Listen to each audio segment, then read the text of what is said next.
Hello student, स्वागत है आप सभी का आज के इस वीडियो में, जिसमें हम हल कर रहे हैं प्रीवियस ईयर के क्वेश्चंस पेपर को। और यह 2024 का 5वां सेट है। इससे पहले 4 सेट जो हैं वो सॉल्व करके अपलोड किए जा चुके हैं। यदि आपने नहीं देखे हैं तो उसकी प्लेलिस्ट बन गई है, आप उसे देख सकते हैं। एक बार रिक्वेस्ट करूँगा कि मेरा चैनल का नाम है education hub with BN Sharma. आप इसे सब्सक्राइब, लाइक और मित्रों के साथ शेयर कर सकते हैं।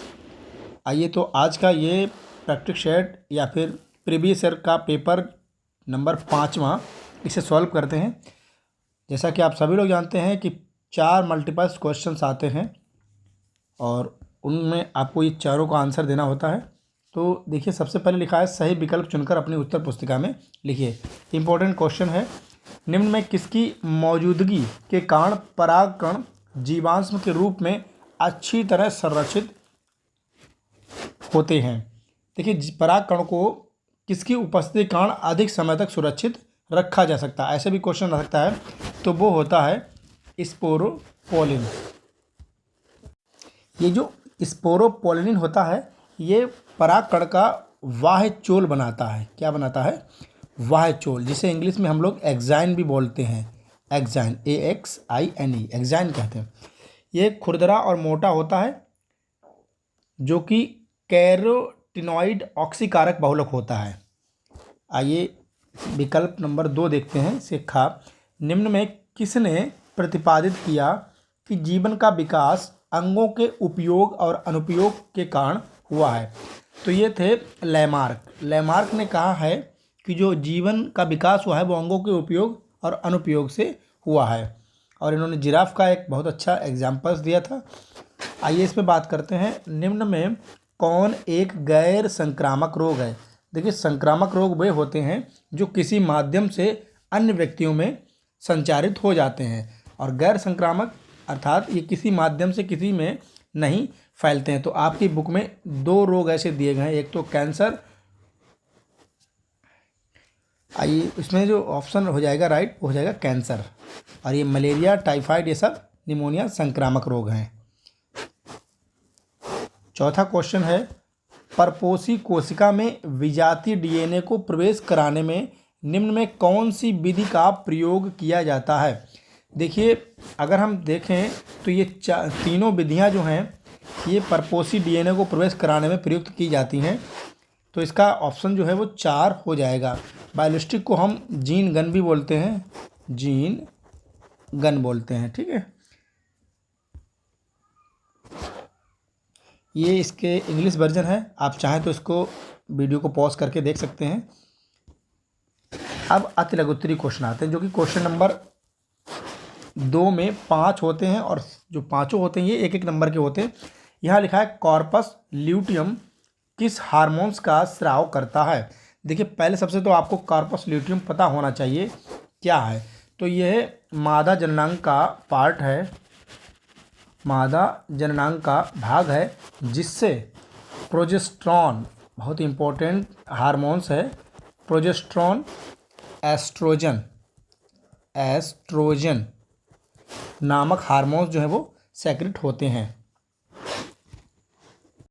तो हम लिखेंगे स्टेम सेल्स क्या होती हैं। देखिए, एक विशेष प्रकार की, ऐसे लिखेंगे, ये है एक विशेष प्रकार की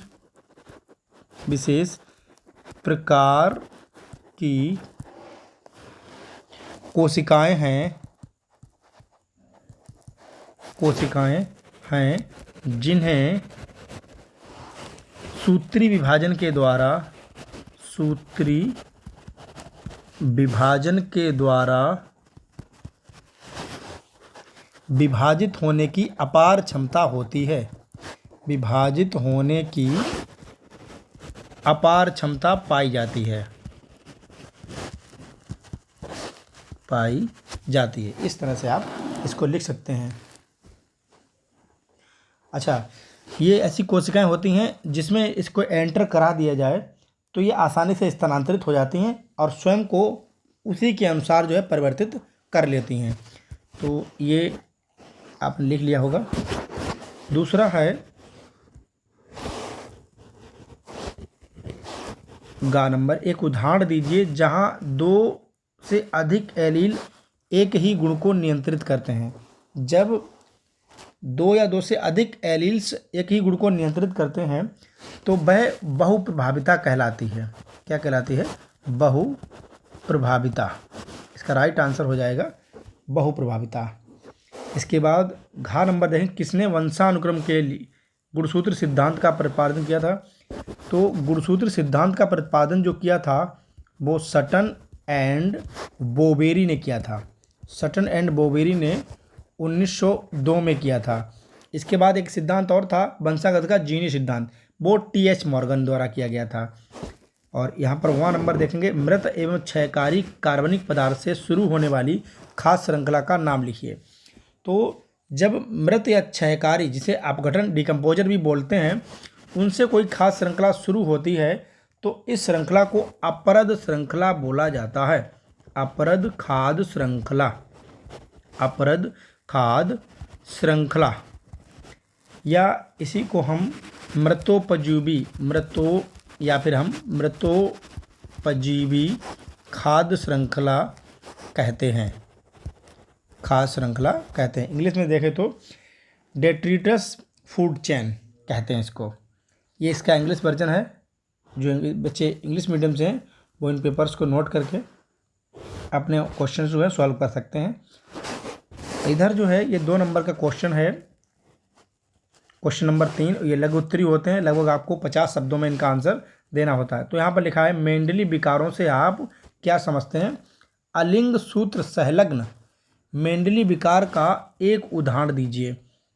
तो यहाँ पर हम देखेंगे मेंडली विकार क्या होते हैं। तो अब जो क्वेश्चन सॉल्व करेंगे वो है क्वेश्चन नंबर 3 का मेंडली विकार कह लें या इसे मेंडेलियन व्यतिक्रम कह लें।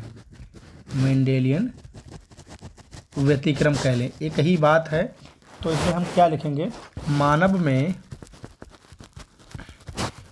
में लिंग गुणसूत्रों में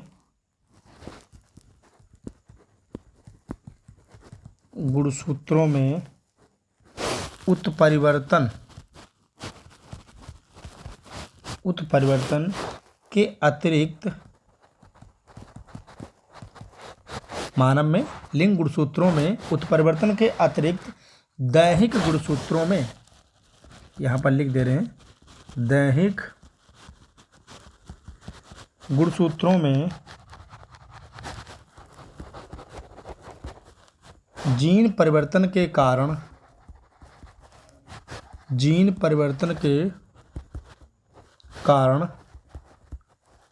उत्पन्न हुए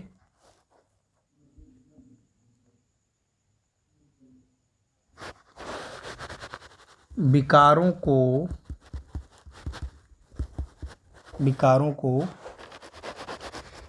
मेंडली विकार कहते हैं। मेंडली विकार कहते हैं। तो इतनी सी आपको इसकी डेफिनेशन जो है वो लिखनी थी। क्या समझते हैं? अलिंग सूत्र संलग्न मेंडली विकार का एक उदाहरण दीजिए। तो यहाँ पर आप जो है पेन चेंज कर लेता हूँ, कोई सा भी लिख सकते हैं। जैसे आप लिख सकते हैं हाशियाकार एनीमिया,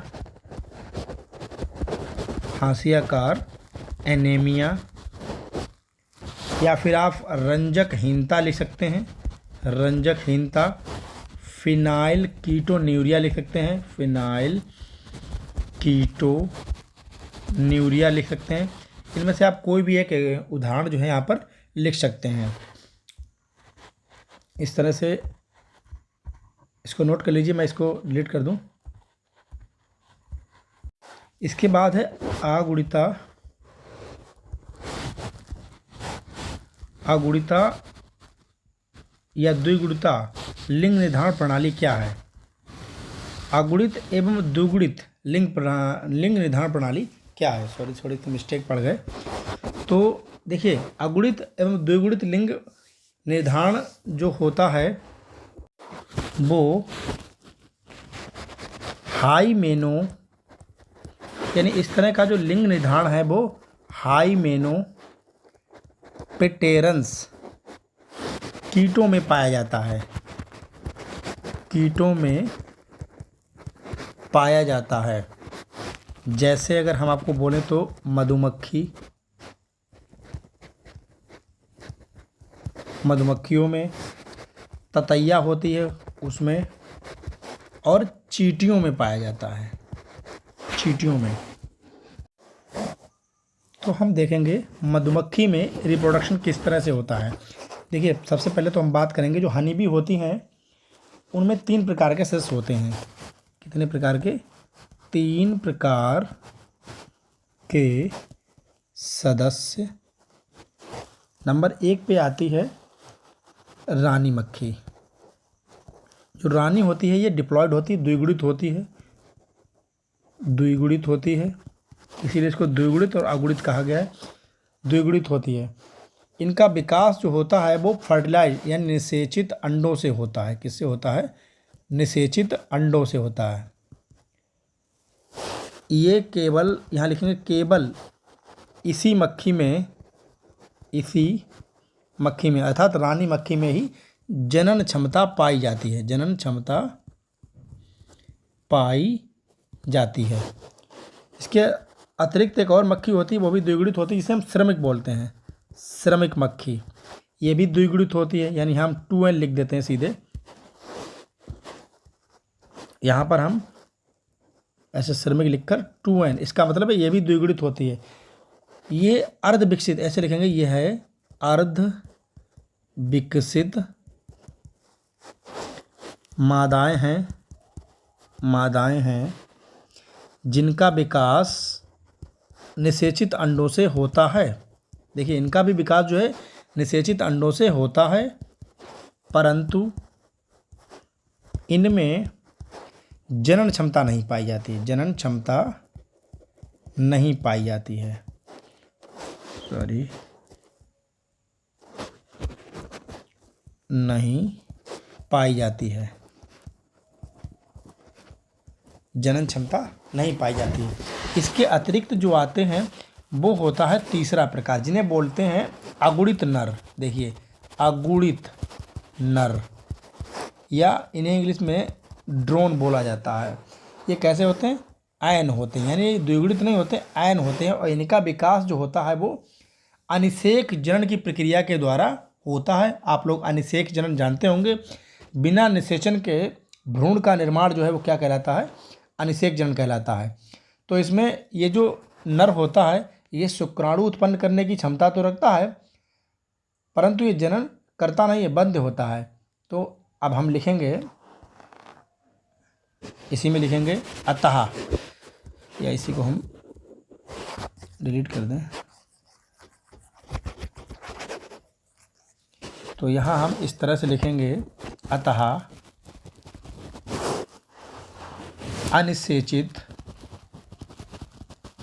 अनिषेचित अंडाणुओं से नर का विकास तथा निषेचित अंडे से मादा का विकास होता है। मादाएं 2n तथा नर n होते हैं। n का मतलब अगुणित होते हैं, अगुणित होते हैं। इसी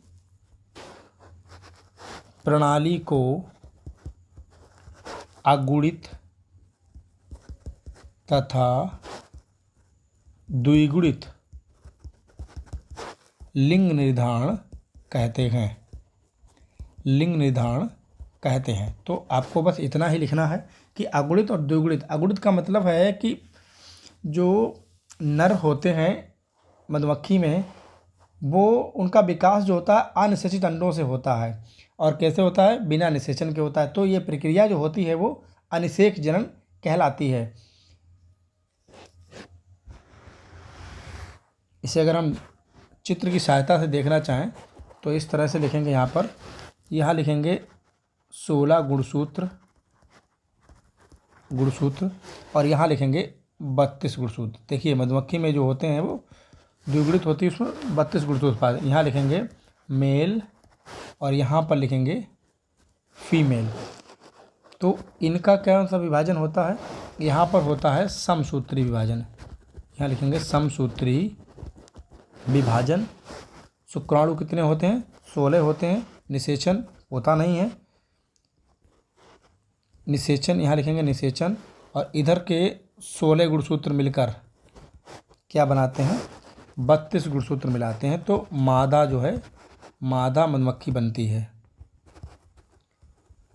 मादा मधुमक्खी बनती है इस तरह से, 16 इधर नर के और 16 इधर। यहाँ अगर हम देखें जो मधुमक्खी के 16 गुणसूत्र रह जाते हैं उनमें कौन सी प्रक्रिया होती? अनिषेक जनन। अनिषेक जनन होती है। और कौन सा विभाजन होता है? तो अर्धसूत्री विभाजन। यहाँ लिखेंगे अर्धसूत्री विभाजन। और क्या बनता है? तो यहाँ बनते हैं नर मधुमक्खी। क्या बनती हैं? नर मधुमक्खी बनती हैं। तो इसी को हम लोग कहते हैं अगुणित, इधर द्विगुणित।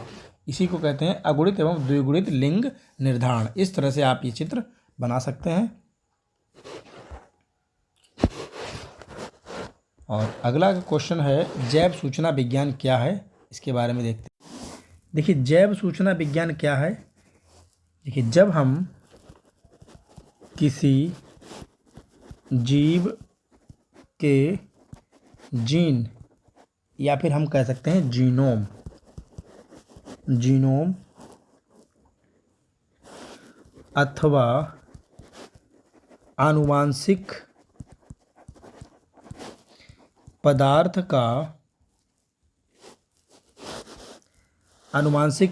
का निर्धारण व उसका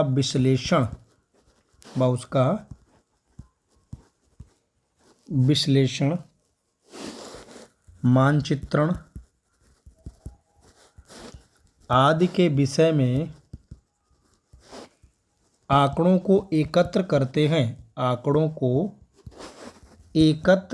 हैं तो यह जानकारी या यह सूचना जैव सूचना विज्ञान कहलाती है।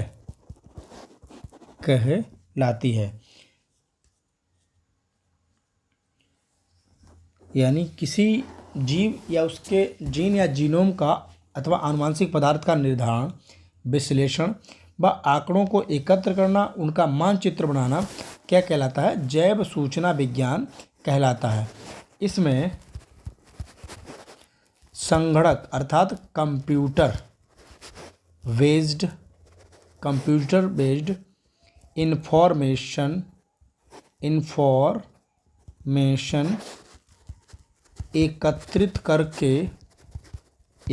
करके उनका विश्लेषण किया जाता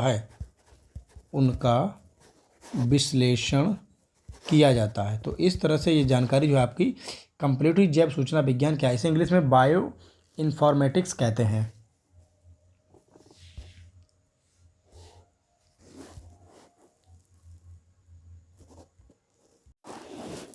एक घाव में केवल कृत्रिम पारतंत्र के 2 उदाहरण पूछे गए हैं। तो देखिए कृत्रिम पारतंत्र जहाँ पर कृत्रिम आ जाता है वो सब प्रक्रिया जो है किसके? मानव के द्वारा संपन्न कराई जाती हैं। तो कृत्रिम पारतंत्र के 2 उदाहरण, एक तो हो जाएगा खेत, जिसमें हम लोग खेती करते हैं उसे खेत लिख देंगे, या ऐसे लिख देंगे खेती योग्य भूमि। और दूसरा हो जाएगा एक्वेरियम अर्थात हिंदी में लिखें तो मछली घर। बहुत सारे होटल्स में, ऑफिस में ये एक्वेरियम रखा रहता है। तो ये कैसे हैं? कृत्रिम पारतंत्र है। खेती योग्य भूमि और एक्वेरियम, ये 2 कृषि जो है कृत्रिम पारतंत्र के उदाहरण हैं। इधर वहाँ में है प्राथमिक तथा द्वितीयक उत्पादकता को परिभाषित कीजिए। देखिए उत्पादक कौन होते हैं? हरे पौधे। और यहाँ पर प्राथमिक लिखा है, तो प्राथमिक में हरे पौधे आते हैं। तो इसके बारे में तो यहाँ पर देखेंगे प्राथमिक उत्पादकता क्या होती है। प्राथमिक उत्पादकता में हम लिख सकते हैं उत्पादकों का, यहाँ से लिखेंगे उत्पादकों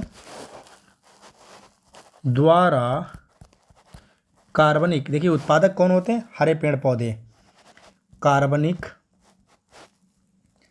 पदार्थ के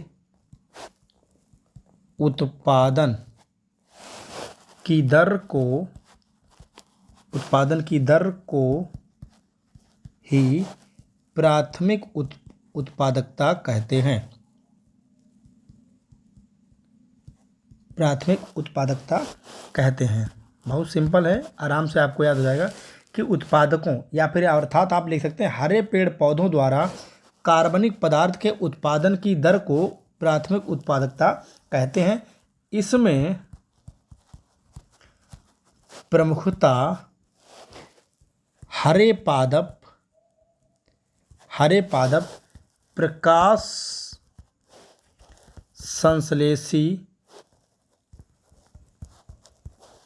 संश्लेषी जीवाणु,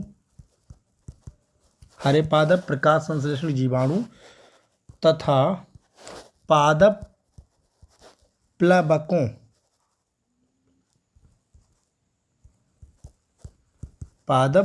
प्लवकों का प्रमुख योगदान होता है।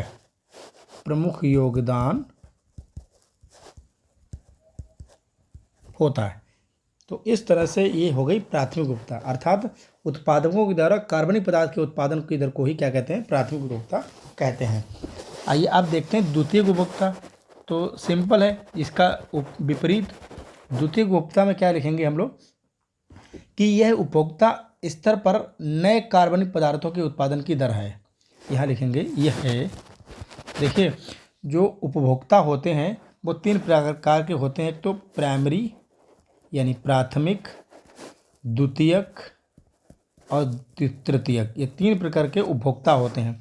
तो यहाँ पर लिखेंगे यह है उपभोक्ता स्तर पर नए कार्बनिक पदार्थों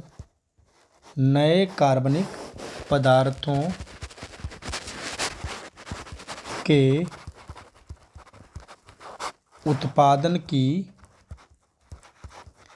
दर होती है, उत्पादन की दर होती है, जिसमें उपभोक्ता स्वपोषी अर्थात हरे पादपों, स्वपोषियों से भोजन, ऊर्जा की प्राप्ति करता है। कौन करता है? उपभोक्ता की प्राप्ति करता है। तो ये क्या हो गई? द्वितीयक उपभोक्ता।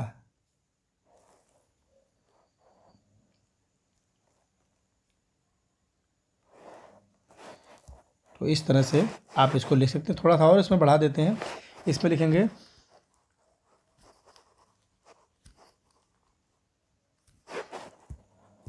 तो इसमें हम इतना और बढ़ा देंगे कि कार्बनिक पदार्थ की अत्यधिक मात्रा श्वसन व अन्य उपापचयी क्रियाओं में खर्च हो जाती है तथा शेष बची हुई मात्रा को जीव शरीर में संचित करता है, जिससे जैव भार में वृद्धि होती है। इससे ही द्वितीयक उत्पादकता कहते हैं। उत्पादकता कहते हैं। तो इस तरह से ये आपके 3 प्रश्न के 5 क्वेश्चन जो हैं कंप्लीट हुए। आइए मैं इसको थोड़ा सा डिलीट कर देता हूँ।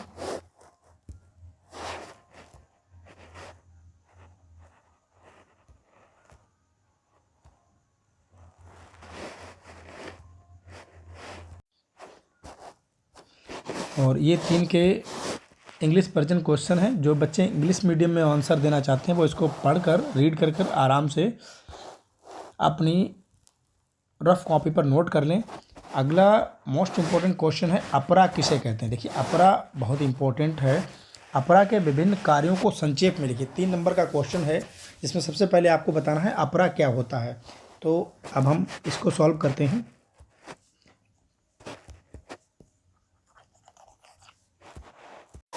तो यहाँ पर हम लिखेंगे अपरा क्या होता है। तो अपरा हम लिखेंगे, देखिए अपरा का विकास, यहाँ लिखेंगे अपरा का विकास भ्रूणीय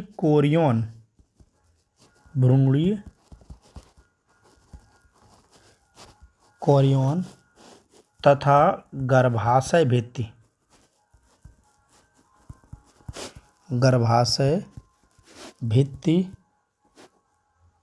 भित्ति से होता है। यह एक, ऐसे लिखेंगे, यह एक अत्यधिक संवहनी अंग है।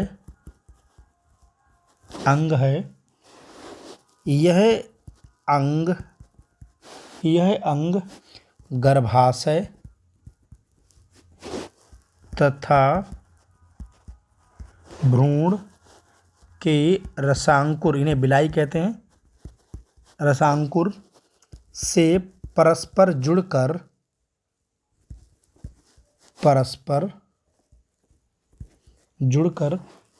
भ्रूण को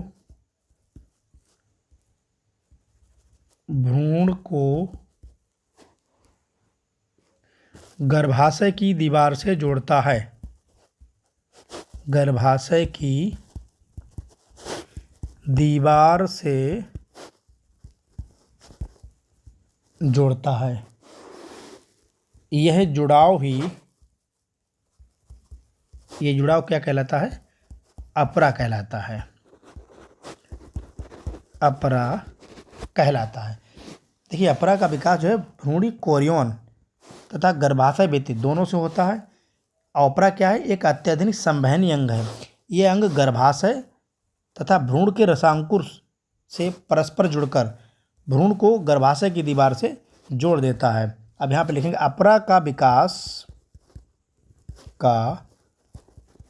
विकास निषेचन के तीसरे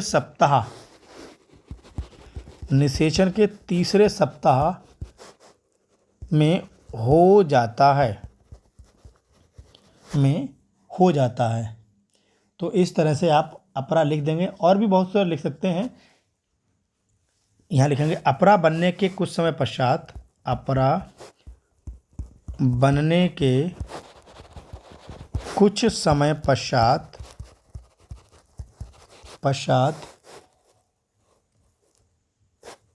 अपरा तथा भ्रूण में एक रज्जु समान संरचना बन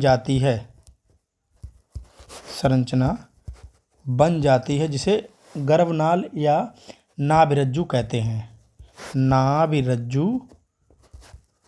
हैं। तो इस तरह से इतना आप अपरा लिख देंगे। आगे आता है अपरा के कार्य। देखिए अपरा के विभिन्न कार्य, सभी कार्य लिखने हैं शॉर्ट में। अपरा के कार्य, देखिए अपरा ऐसा कौन सा कार्य है जो भ्रूण के लिए नहीं करते। सबसे पहले तो हम लिखेंगे पोषण। आप इस तरह से लिख देंगे कि अपरा विकसित हो रहे भ्रूण को माता के रुधिर से पोषक तत्वों को गर्भ में पहुंचाता है, तो पोषण का कार्य करता है। दूसरा लिखेंगे श्वसन। देखिए डायरेक्टली श्वसन नहीं प्राप्त होता है, तो माता जो श्वसन की क्रिया करती है उसी ऑक्सीजन को अपरा जो है भ्रूण में पहुंचाने का कार्य करती है। इसके अतिरिक्त हम देखेंगे उत्सर्जन। तीसरा कार्य करती है उत्सर्जन। उत्सर्जन का मतलब है भ्रूण के द्वारा उत्सर्जित अवशिष्ट पदार्थों को बाहर निकालना। चौथा कार्य करती है प्रतिरक्षा प्रदान करती है, भ्रूण को रोगों से बचाती है। इसके बाद जो पांचवा कार्य है वो हार्मोन्स का स्राव करती है। और अंतिम यह एक सेलेक्टेड बैरियर होती है, चयनात्मक अवरोध। संरचनात्मक अवरोधक होती है, अर्थात केवल सिलेक्टेड चीज़ ही शिशु को प्राप्त होती है, भ्रूण को प्राप्त होती है, हानिकारक चीज़ को अपरा बाहर ही रोक देती है। तो इस तरह से ये पूरा क्वेश्चन जो है 4 नंबर का कंप्लीट हुआ। अपरा क्या थी, अपरा के कार्य क्या थे, पोषण, श्वसन, उत्सर्जन, प्रतिरक्षा प्रदान करना, हार्मोन्स का सेक्रेशन करना और चयनात्मक अवरोध की तरह कार्य करना।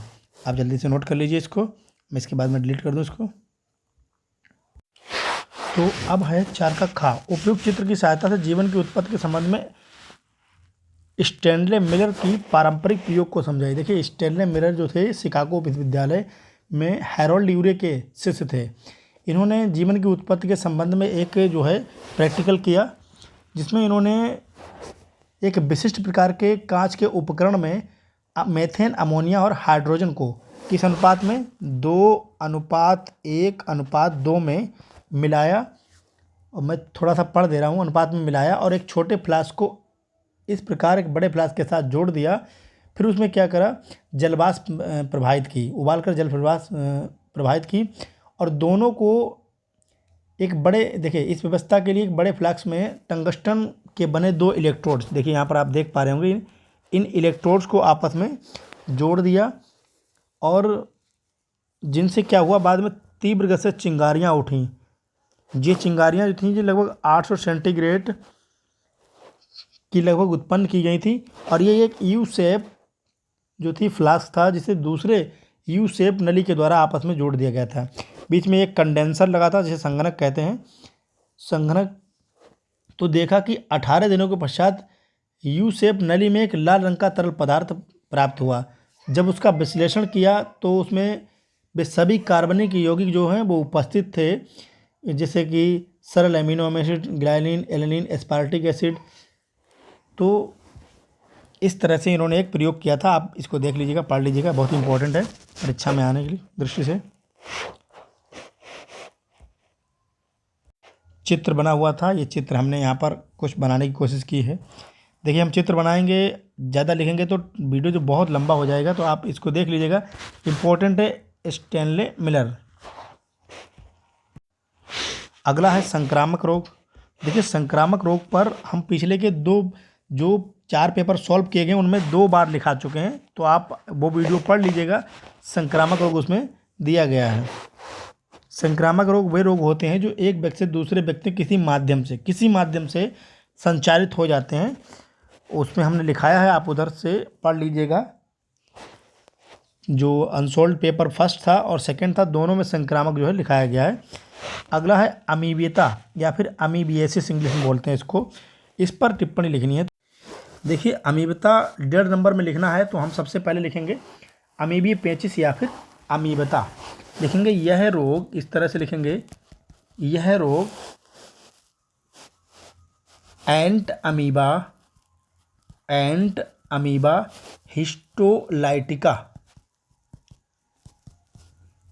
हिस्टोलाइटिका नामक प्रोटोजोन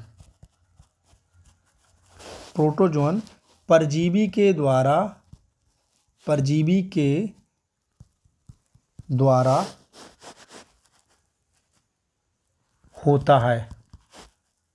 होता है जो कि मनुष्य की आंत का परजीवी होता है। आंत्र जो होती है उसका परजीवी है।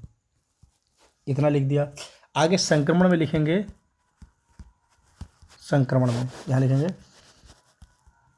इस रोग की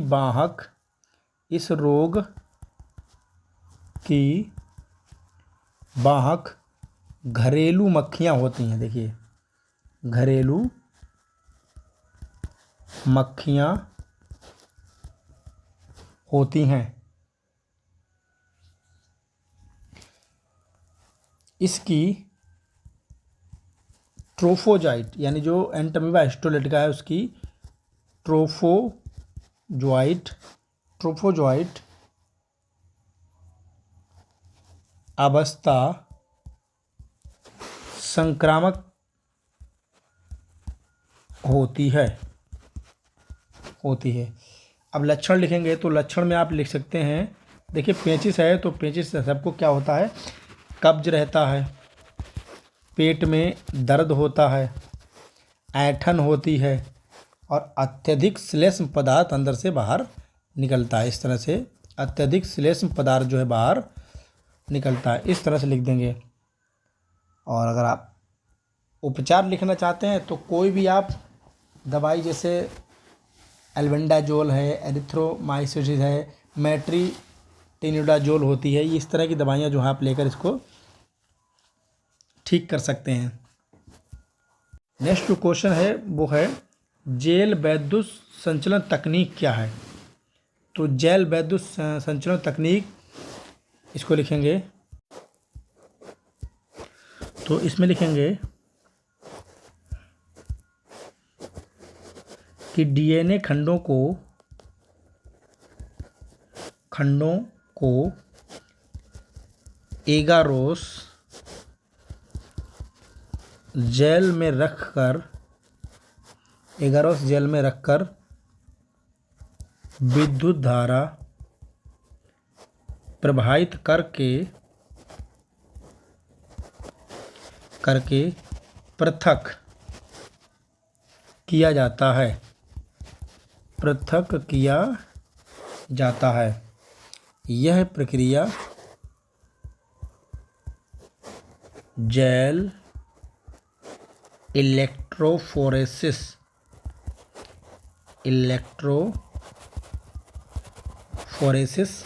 कहलाती है। इसमें थोड़ा सा और लिख देंगे, इसमें डीएनए के काटे गए खंड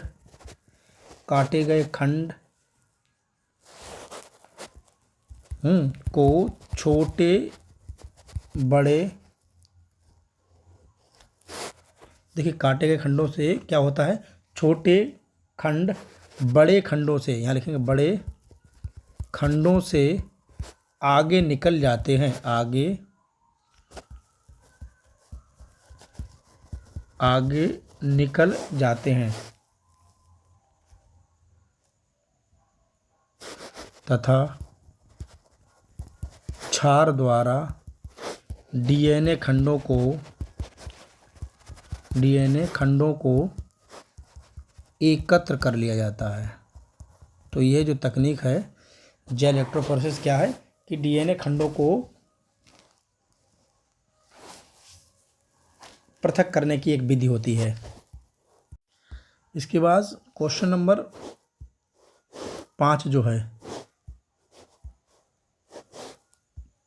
तो क्वेश्चन नंबर 5 में उपयुक्त चित्र की सहायता से परिपक्व पराग कणों की कायिक एवं जनन कोशिकाओं के कार्यों को संक्षेप में लिखिए। देखिए चित्र जो बनेंगे तो ये इस तरह के परागकण के चित्र बनेंगे। ये अगर आप अरिहंत की बुक पढ़ते हैं तो 34 नंबर पृष्ठ पर आप चित्र को देख सकते हैं। इसके बाद हम लिखेंगे कायिक कोशिकाएं। देखिए कायिक कोशिकाएं क्या करती हैं, तो कायिक कोशिकाएं यहाँ लिखेंगे इस कोशिका का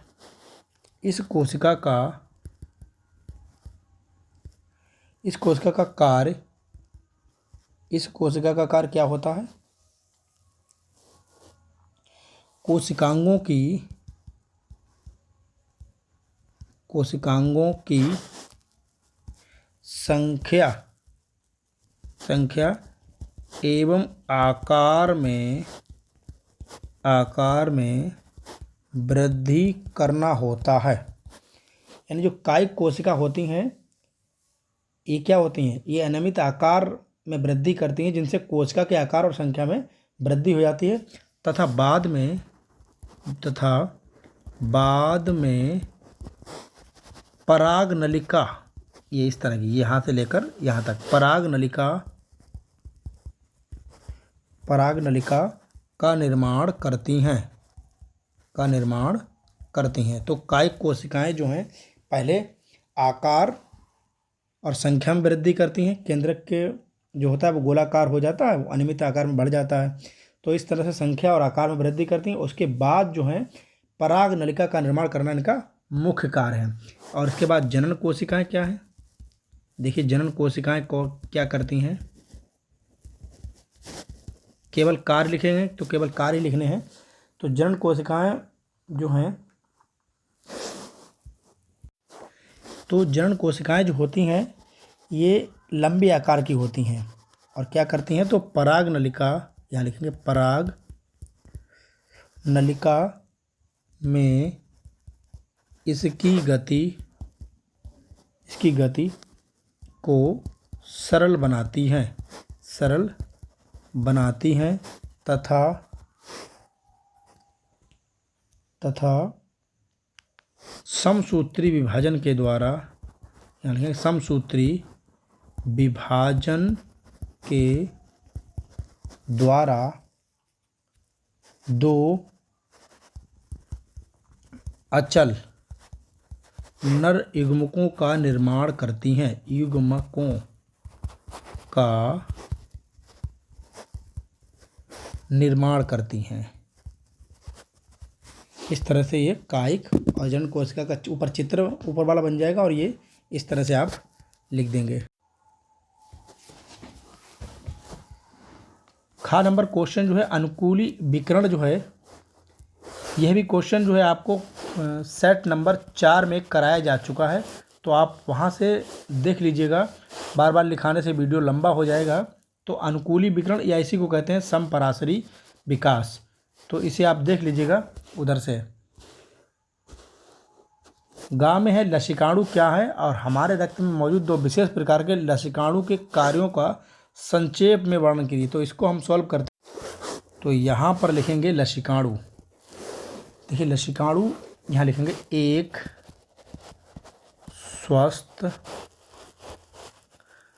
व्यक्ति के शरीर के रुधिर में लसिकाणु पाए जाते हैं या लसिकाणु होते हैं, जो एक प्रकार के WBCS हैं। यह कुल WBCS का 20% भाग बनाते हैं, 20% भाग बनाते हैं। भ्रूण में, यहाँ लिखेंगे भ्रूण में इनका निर्माण यकृत तथा थाइमस में होता है, यकृत तथा थाइमस में होता है।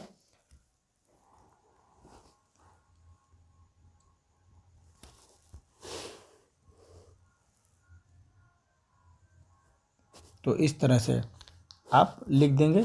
इसके बाद ये दो प्रकार के होते हैं, यहाँ लिखेंगे ये 2 प्रकार के होते हैं। नंबर 1 लिखेंगे टी लसिकाणु और दूसरे प्रकार होता है बी लसिकाणु।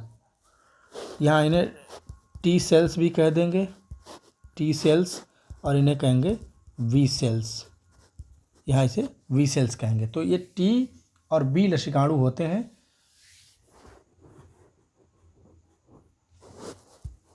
इनका जो है कार्य पूछा गया, टी सेल्स क्या करती हैं और बी सेल्स क्या करती हैं, तो इनका जो कार्य होता है, तो यहाँ लिखेंगे टी सेल्स या टी लसिकाणु।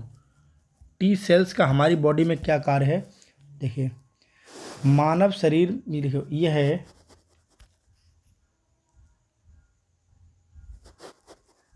यह है मानव शरीर में प्रवेश करने वाले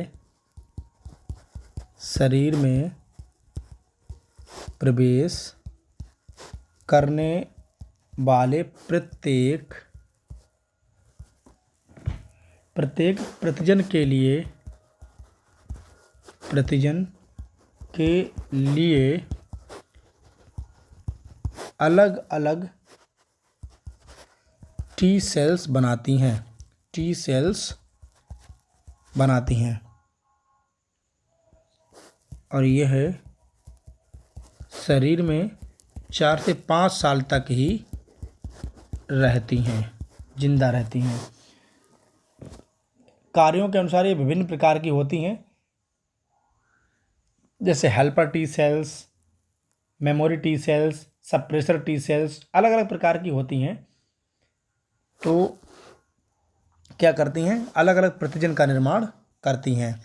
आगे आता है बी सेल्स। बी सेल्स जो होती हैं, इनका बॉडी में क्या कार्य होता है, देखिए, जब कोई प्रतिजन शरीर या लसिका में प्रवेश करता है, यहाँ लिखेंगे जब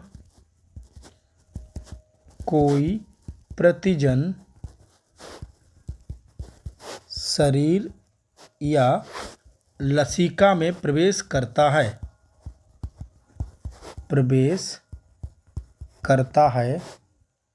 तो यह प्रेरित होकर बी सेल्स प्रेरित होकर प्रतिरक्षियों का निर्माण करती हैं। प्रतिरक्षियों का निर्माण करती हैं, निर्माण अर्थात एंटीबॉडीज बनाती हैं। इस तरह से ये क्वेश्चन जो है पूरा कंप्लीट हो जाएगा।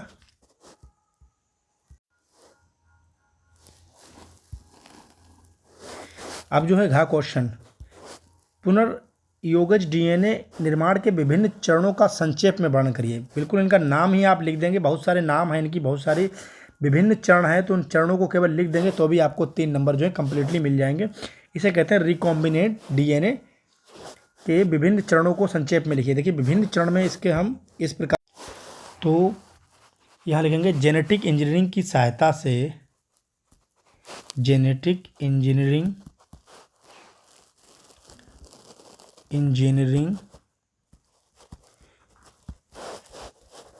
की तकनीक के द्वारा पुनर्योगज डीएनए का निर्माण निम्न चरणों में होता है। निम्न चरणों में होता है। नंबर 1 लिखेंगे वांछित जीन का विलगन। पहला चरण क्या हो गया, वांछित जीन का विलगन। दूसरा हो जाएगा वाहक डीएनए अणु का चयन। सेकेंड जो हो जाएगा वाहक डीएनए अणु का चयन। चौथा हो जाएगा वांछित जीन को वाहक डीएनए में रिकॉम्बिनेंट डीएनए अणु का निर्माण।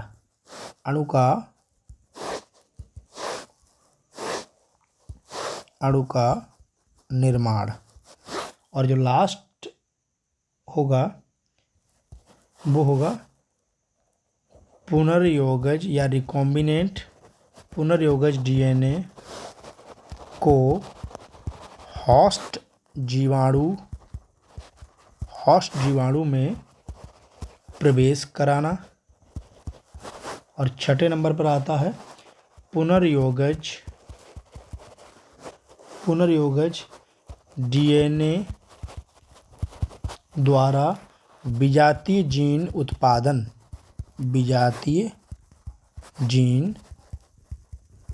उत्पादन को प्राप्त करना। ये इसके विभिन्न चरण हैं। कौन कौन से, सबसे पहले हम लिखेंगे जेनेटिक इंजीनियरिंग की सहायता तकनीक के द्वारा पुनर्योगज डीएनए निर्माण के विभिन्न चरण निम्नलिखित हैं। नंबर 1 वांछित जीन का विलगन। दूसरा है वाहक डीएनए अणु का चयन। तीसरा है वाहित जीन को वाहक डीएनए में रिकॉम्बिनेशन डीएनए अणु का निर्माण करना। पुनर्योगज डीएनए को होस्ट जीवाणु के अंदर प्रवेश कराना। और फिर क्या है, पुनर्योगज डीएनए द्वारा विजातीय जीन का उत्पादन प्राप्त करना। तो ये कुल 5 स्टेप्स हैं जिनको यहाँ पर लिख दिया गया है, आप चाहें तो नोट कर सकते हैं। इसके अतिरिक्त जो है 6ठे नंबर क्वेश्चन है स्व प्रतिरक्षा रोग। इससे पहले हम लॉन्ग क्वेश्चंस को देख लेते हैं, क्योंकि इनका आंसर जो है आपको स्वयं अपने आप लिखना है। क्वेश्चन नंबर है परागण के अजीवी व जीवी अभिकर्मों का विस्तार पूर्वक लिखिए। तो परागण नंबर क्वेश्चन अगर आपको नहीं मिल पा रहा है तो मैं बताऊंगा अरिहंत की किताब नंबर 40 नंबर पेज पर ये मिल जाएगा आपको। इसके अतिरिक्त अगर आप अथवा में क्वेश्चन करना चाहते हैं तो ये 42 नंबर पेज पर है और ये 44 नंबर पेज पर है। अरिहंत बुक में हम बता रहे हैं, अरिहंत बुक, इसमें आपको ये 40 नंबर पेज पर मिल जाएगा, ये 42 और ये 44 नंबर पर मिल जाएगा। एक ही लेसन के तीनों टॉपिक हैं तो आप लिख सकते हैं। इसके अतिरिक्त जो है अगला है मानव जीनोम की विशेषताएं। देखिए मानव जीनोम से संबंधित कोई ना कोई क्वेश्चन जो है हर साल आता है, तो इस चैप्टर को आप बहुत अच्छी तरह से याद करिएगा। इसको अगर आप देखना चाहें तो ये अरिहंत की बुक में 251 नंबर पेज पर मिल जाएगा। और इधर मानव विकास पर व्याख्यात्मक टिप्पणी पूरा चैप्टर है, 343 नंबर पृष्ठ से शुरू होकर कई सारे पेज इसमें हैं, तो आप शॉर्ट कर इसको लिख सकते हैं। 9 में हम देखेंगे पारितंत्र पिरामिड क्या होते हैं। पारितंत्र पिरामिड, विभिन्न प्रकार के पारितंत्र पिरामिडों को संक्षेप में लिखिए। तो 9 नंबर क्वेश्चन का आप देख सकते हैं 604 नंबर पेज पर आपको ये क्वेश्चन जो है मिल जाएगा। इसके अतिरिक्त जो आप अगर अथवा में करना चाहते हैं तो यह मिल जाएगा आपको 636 नंबर पर, और दूसरा मिल जाएगा 641 नंबर पृष्ठ पर। कौन सी बुक? तो अरिहंत बुक हम बता रहे हैं आपको। मास्टरमाइंड दिनेश में आप खुद सर्च कर लेना। तो ये क्वेश्चन जो है हमारे हाथ से लिखना पॉसिबल नहीं है, आप स्वयं इन क्वेश्चंस को देख लीजिएगा, लॉन्ग क्वेश्चन। अब हम यहाँ पर क्वेश्चन नंबर 6 को हल करेंगे। स्व प्रतिरक्षा रोग क्या होते हैं? तो इसमें लिखेंगे स्व प्रतिरक्षा में, देखिए जब शरीर, यहाँ लिखेंगे जब शरीर का प्रतिरक्षा तंत्र स्वयं तथा गैर मतलब अन्य में विभेद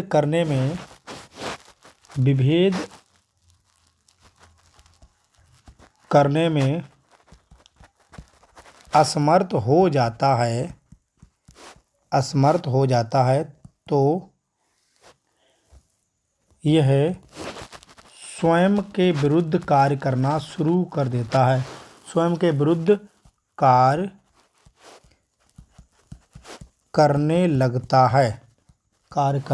है तथा स्वयं के प्रतिजन, स्वयं के एंटीजन तथा ऊतकों को नष्ट करने लगता है। प्रतिजन तथा ऊतकों को नष्ट करने लगता है। प्रतिजन के विरुद्ध, यहाँ लिखेंगे प्रतिजन के विरुद्ध प्रतिरक्षियों का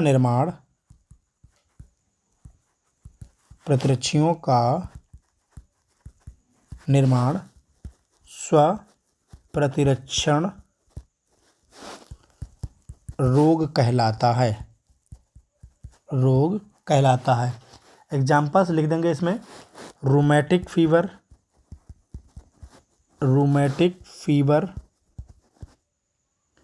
आमबाती संधि शोध, ये क्या है? कुछ एग्जाम्पल था इनके, रूमेटिक फीवर और आमबाती शोध। मल्टीपल स्क्लेरोसिस हो जाएगा, ये भी एक एग्जाम्पल हो जाएगा, या फिर थायराइड ग्रंथि का विनाश। इस तरह से आप इनके एग्जाम्पल्स को लिख सकते हैं। अगला क्वेश्चन ओपियाइड्स, इसका 6 का दूसरा है ओपियाइड्स क्या होते हैं। देखिए ओपियाइड्स एक तरह के नशीले मादक पदार्थ। अब हम लिखेंगे ओपियाइड्स क्या होते हैं। ये से लिखेंगे, ये है नशीले अवसादक होते हैं जो हमारे शरीर की क्रियाओं को धीमा कर देते हैं, धीमा कर देते हैं। तो क्या होते हैं, ये अवसाधक होते हैं जो हमारे शरीर की क्रियाओं को क्या कर देते हैं, धीमा कर देते हैं। प्राप्त कहाँ से होते हैं, तो यह है, ऐसे लिखेंगे, इनको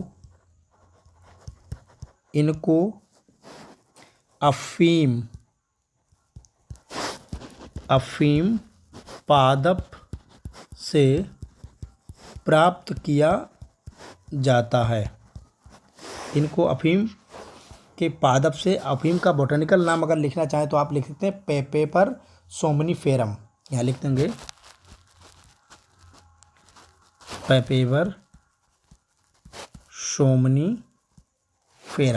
सोमनीफेरम। इसके फल के लेटेक्स से इसे प्राप्त किया जाता है,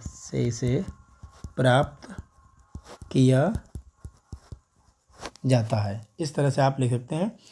क्या लिखेंगे, इसका प्रयोग, इसका या इसके प्रभाव से व्यक्ति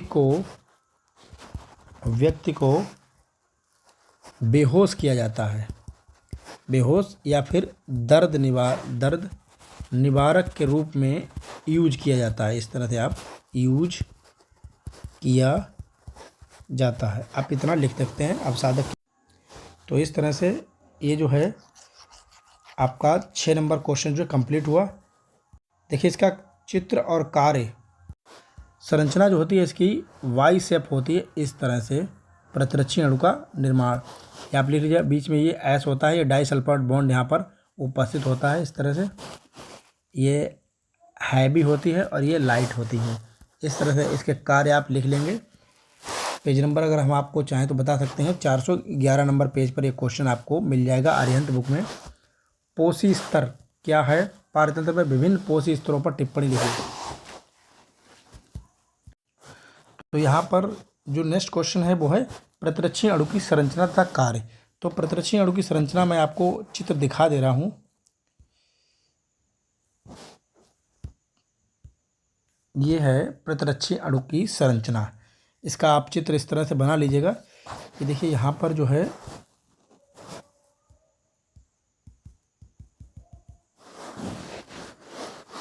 इस तरह से, यहाँ हल्की श्रृंखला लिखा है, यहाँ भारी श्रृंखला लिखा हुआ है। यहाँ पर लिखा है प्रतिजन क्रिया स्थल, यहाँ पर प्रतिजन क्रिया स्थल। ये हल्की श्रृंखला है, ये आपस में सल्फाइड बॉन्ड के द्वारा, यानी डाई सल्फाइड बॉन्ड के द्वारा आपस में जुड़ी रहती हैं। तो इसको आप बना लीजिएगा। इसके कार्य की अगर बात करें तो कार्य मैं लिखा दे रहा हूँ। तो कार्य को यहाँ पर लिखेंगे हम लोग। कार्य क्या होते हैं, देखिए प्रतिरक्षी के तो कार्य इनके 3 होते हैं, बहुत ही इंपॉर्टेंट है। नंबर 1 लिखेंगे, यहाँ पर लिखेंगे बाह्य पदार्थ को पहचानना का सबसे पहला कार्य है